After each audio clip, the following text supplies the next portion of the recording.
Assalamualaikum warahmatullahi wabarakatuh.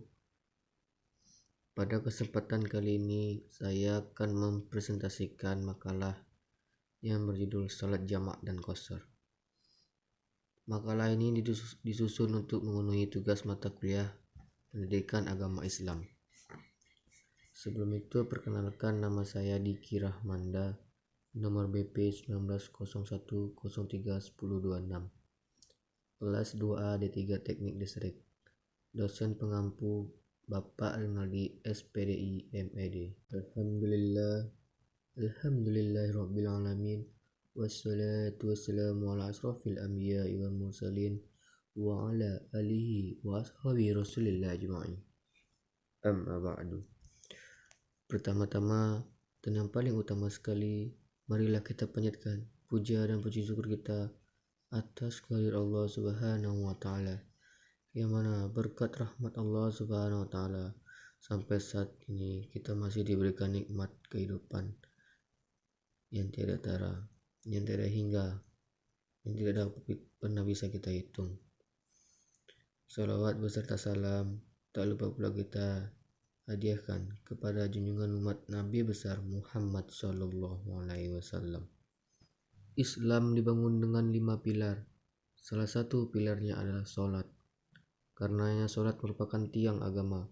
Ketika seorang meninggalkan sholat, ia disebut penghancur agama. Tetapi sebaliknya, ketika ia melaksanakan sholat dengan sebaik-baiknya, maka ia disebut sebagai penegak agama. Bila ada yang memiliki uzur, maka tetap wajib mendirikan sholat dengan mengambil rukhsah atau keringanan dari Allah Subhanahu wa taala agar dapat tetap melaksanakan sholat di saat kondisi apapun. Dan sudah seharusnya kita mengetahui tentang bagaimana Allah telah memudahkan hambanya yang tidak bisa sholat seperti biasanya dengan menggunakan jamak dan qashar. Menjamak dan mengqashar sholat adalah keringanan yang diberikan oleh Allah Subhanahu wa taala kepada hambanya karena adanya kondisi yang menyulitkan. Pada penggalan ini terdapat halaman judul, kata pengantar, daftar isi, bab 1 pendahuluan, bab 2 pembahasan, dan bab 3 penutup. Bab 1 pendahuluan. A. Latar belakang. Menjamak dan mengqashar salat termasuk rukhsah, yang mana artinya kelonggaran atau keringanan yang diberikan Allah Subhanahu wa taala kepada hambanya karena adanya kondisi yang menyulitkan bila salat dilakukan dalam keadaan biasa. Rukhsah ini merupakan sedekah dari Allah Subhanahu wa taala yang dianjurkan untuk diterima dengan penuh tawaduan.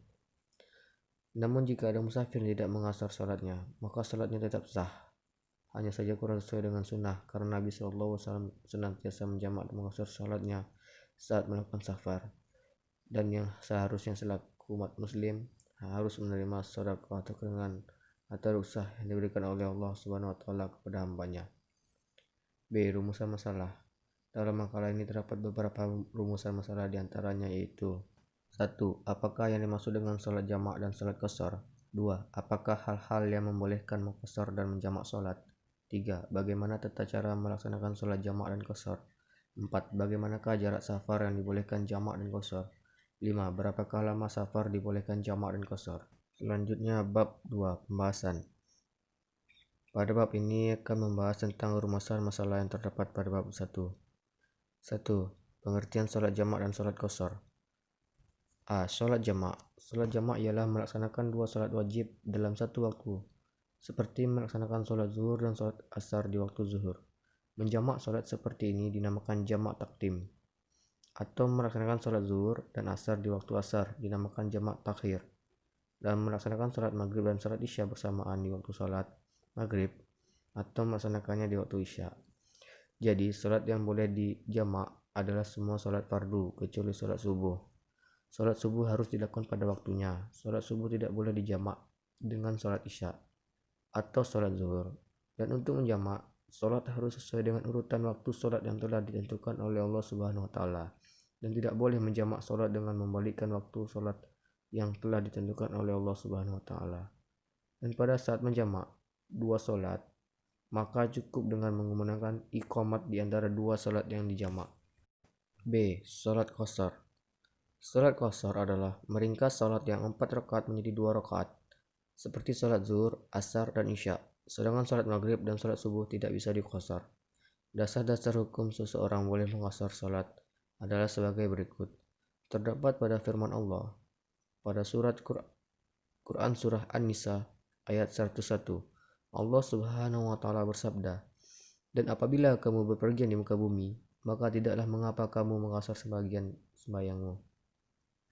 Jika kamu takut diserang orang-orang kafir, sesungguhnya orang-orang kafir itu adalah musuh yang nyata bagimu." Kemudian 2. Hal-hal yang diperbolehkan jamak dan qasar.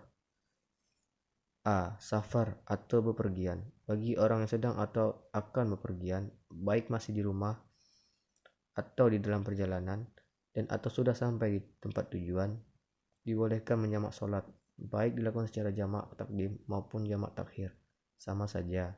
Dan selama berada di tempat yang dituju, tetap boleh menjamak sholat dengan syarat tidak berniat untuk menetap di tempat itu. Seperti yang dilakukan oleh Rasulullah Shallallahu Alaihi Wasallam. Rasulullah menjamak antara sholat zuhur dan asar bila mana beliau berada di tengah perjalanan, dan menjamak antara maghrib dan isya. Hadis riwayat Bukhari. B. Hujan. Jika seseorang berada di suatu masjid atau musola, tiba-tiba turun hujan sangat lebat, maka dibolehkan menjamak sholat maghrib dengan isya, zuhur dan asar. Nabi Shallallahu Alaihi Wasallam pernah menjamak antara sholat maghrib dan isya pada suatu malam yang diguyur hujan lebat. Hadis riwayat Bukhari. C. Sakit. Sakit merupakan cobaan dan ujian bagi manusia, dan apabila seseorang sabar dalam menghadapi cobaan dan ujian sakit ini dan tetap menjalankan perintah Allah dan Rasul-Nya, khususnya perintah sholat, maka akan mengurangi dosa-dosanya, sekalipun sholat itu dikerjakan dengan cara dijamak. D. Takut. Takut dalam masalah ini bukan takut seperti yang biasa dialami oleh setiap orang. Akan tetapi yang dimaksud takut di sini yaitu takut secara batin.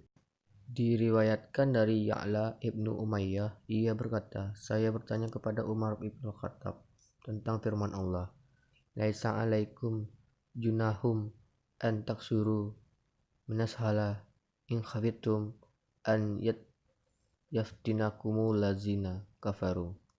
Padahal sesungguhnya orang-orang dalam keadaan aman. Kemudian Umar berkata, saya juga heran sebagaimana Anda heran terhadap hal itu. Kemudian saya menanyakan hal itu kepada Rasulullah Shallallahu Alaihi Wasallam. Beliau bersabda, itu adalah pemberian Allah yang diberikan kepada kamu sekalian, maka terimalah pemberiannya. Hadis riwayat Muslim. Selanjutnya E. Keperluan atau kepentingan mendesak. Dalam banyak kejadian di masyarakat, kadang-kalanya karena sibuk dengan beberapa kepentingan, mereka merupakan salat yang telah menjadi kewajiban bagi setiap muslim beriman, maka boleh menjamak salat bagi orang yang tidak dalam safar jika ada kepentingan yang mendesak, asal hal itu tidak dijadikan kebiasaan dalam hidupnya. 3. Tata cara melakukan salat jamak dan qasar.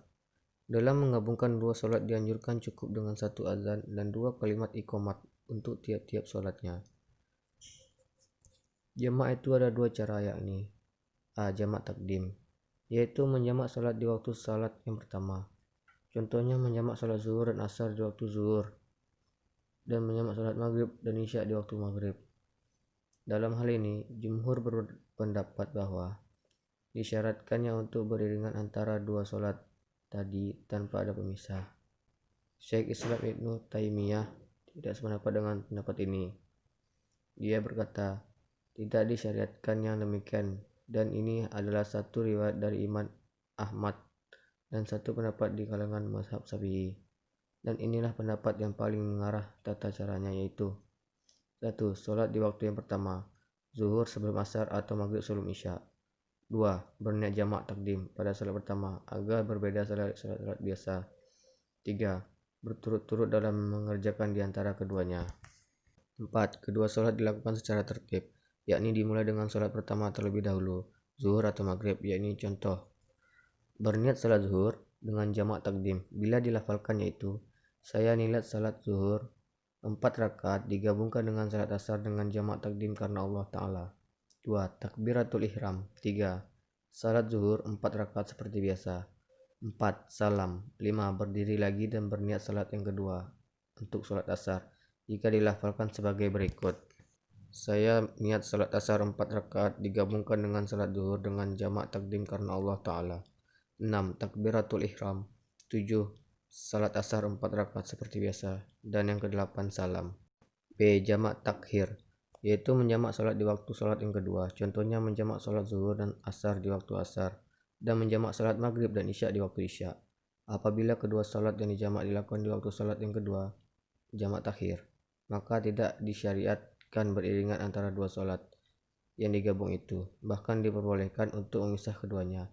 Misalkan, salat zuhur di awal waktu asar dan salat asar di akhiran sampai habis waktunya.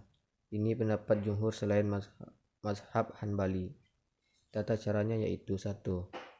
Salat dilakukan di waktu yang kedua, asar atau isya. 2. Berniat sejak waktu yang pertama bahwa ia akan melakukan salat pertama itu di waktu yang kedua, supaya ada maksud yang keras untuk mengerjakan salat yang pertama dan tidak ditinggalkan begitu saja. 3. Salat yang dilakukan terlebih dahulu adalah salat asar atau isya terlebih dahulu, baru kemudian salat zuhur atau maghrib, dan bisa juga dilakukan salat zuhur atau maghrib terlebih dahulu, baru kemudian salat asar atau isya. Contohnya, berniat menjamak salat maghrib dengan jamak takhir. Bila dilakukan yaitu, saya berniat salat maghrib 3 rakaat digabungkan dengan salat isya dengan jamak takhir karena Allah Ta'ala. 2. Takbiratul ihram. 3. Salat maghrib 3 rakaat seperti biasa. 4. Salam. 5. Berdiri lagi dan berniat salat yang kedua, itu salat isya, jika dilafalkan sebagai berikut. Saya berniat salat isya 4 rakaat digabungkan dengan salat maghrib dengan jamak takdir karena Allah Ta'ala. 6. Takbiratul ihram. 7. Salat isya 4 rakaat seperti biasa. Dan yang ke-8 salam. Adapun tata cara salat qashar itu tidak ada bedanya dengan salat 2 rakaat yang lainnya, karena qashar hanya meringkas salat yang 4 rakaat menjadi 2 rakaat. Pada prinsipnya, pelaksanaan salat qashar sama dengan salat biasa, hanya saja berbeda pada niat rakaatnya dijadikan 2 rakaat dan tidak ada tasyahud awal. Jadi setelah 2 rakaat kemudian melakukan tasyahud akhir dan salam. Contoh niat zuhur yang qashar. Aku tunaikan salat fardu zuhur di qashar karena Allah Ta'ala. 4. Jarak safar yang diperbolehkan dijamak dan diqashar. Adapun jarak perjalanan atau safar yang dibolehkan untuk menjamak dan mengqashar, ternyata ulama berbeda pendapat. Ada ulama yang berpendapat jarak minimal 1 farsa atau 3 mil. Ada yang minimal 3 farsa. Ada yang berpendapat safar minimal harus hari semalam. Bahkan ada juga yang berpendapat tidak ada jarak dan waktu yang pasti karena sangat tergantung pada kondisi fisik, psikis, serta keadaan sosiologi dan lingkungan masyarakat. Jika memang perjalanan tersebut berat dan menyulitkan, maka ada keringanan dan kelonggaran atau yang disebut dengan ruksah berupa salat jamak dan qashar. Sebab maksud pemberian ruksah adalah untuk menghilangkan beban dan kesulitan. Ada riwayat yang mengatakan dari sahabat Anas bin Malik bahwa Rasulullah SAW mengasah salat dalam perjalanan yang berukuran 3 mil atau 1 farsah. Dari Syu'bah dari Yahya bin Yazid al-Hanai, ia berkata, aku pernah bertanya kepada Anas tentang mengqashar salat. Lalu ia menjawab, adalah Rasulullah SAW apabila bepergian jauh 3 mil atau 3 farsah, maka beliau salat 2 rakaat. Syu'bah ragu 3 mil atau 3 farsah. Hadis riwayat Muslim, Ahmad, Abu Dawud dan Baihaqi. 5. Lama safar yang diperbolehkan dijamak dan diqashar. Para ulama juga berbeda pendapat berapa lama perjalanan yang membolehkan musafir melaksanakan salat jamak dan qashar. Imam Malik, Asy-Syafi'i, dan Ahmad berpendapat bahwa maksimal 3 hari bagi muhajirin yang akan mukim atau tinggal di tempat tersebut. Sementara ada juga yang berpendapat maksimal 4 hari. 10 hari terdapat pada muttafaq alaih dari Anas bin Malik, 12 hari pada hadis riwayat Ahmad dari Imran, 15 hari pendapat Abu Hanifah, 17 hari dan 19 hari muttafaq alaih dari Ibnu Abbas.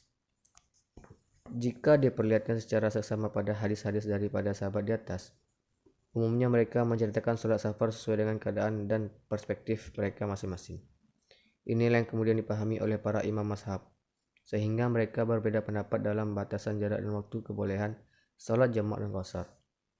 Dari pendapat yang ada, yang lebih kuat adalah pendapat yang menyatakan bahwa selama berstatus sebagai musafir biasa, bukan musafir perang, dan tidak tinggal lebih dari 19 hari di satu tempat tersebut, maka masih diberikan keringanan untuk menjamak qasar salatnya. Tetapi kalau musafir perang, maka boleh menjamak qasar salatnya selama masih dalam suasana perang. Sedangkan bagi musafir dengan tujuan maksiat, maka sebagian besar ulama berpendapat tidak ada keringanan qasar kepadanya. Selanjutnya bab 3, penutup. Pada makalah ini dapat disimpulkan yang pertama, salat jamak dan qasar adalah keringanan atau rukhsah yang diberikan Allah kepada hambanya, yang harus diterima oleh umat muslim sebagai sedekah dari Allah Subhanahu wa taala. Salat yang dapat dijamak adalah semua salat fardu kecuali salat subuh, dan salat yang dapat diqasar adalah semua salat fardu yang 4 rakaat, yaitu salat isya, zuhur, dan asar. 2. Hal-hal yang membolehkan jamak dan qasar adalah beberapa hal, yaitu safar atau bepergian, hujan, sakit, takut, keperluan atau kepentingan mendesak. 3. Dalam persoalan jarak safar, para ulama berbeda pendapat. Ada ulama yang berpendapat jarak minimal 1 farsa atau 3 mil, dan ada yang minimal 3 farsa. Ada yang berpendapat safar minimal harus sehari semalam. Bahkan juga ada yang berpendapat tidak ada jarak dan waktu. 4. Lama safar yang dibolehkan jamak dan qasar, para ulama berbeda pendapat. Tetapi dalil yang paling kuat adalah 19 hari, bukan dalam keadaan perang, berdasarkan hadis muttafaq alaih dari Ibnu Abbas. Selanjutnya, pada makalah ini terdapat saran, yang mana penulis banyak berharap para pembaca dapat memberikan kritik dan saran yang membangun kepada penulis demi sempurnanya makalah ini, dan untuk penulis makalah di kesempatan-kesempatan berikutnya. Pada pembuatan makalah ini, saya mengambil dari berbagai sumber yang ada. Dapat dilihat pada daftar pustaka berikut ini. Mungkin cukup sekian dari saya. Apabila ada kata-kata yang salah dan juga tulisan yang salah pada makalah ini, saya mohon maaf. Saya sudahi. Wabillahi taufiq wal hidayah. Wassalamualaikum warahmatullahi wabarakatuh.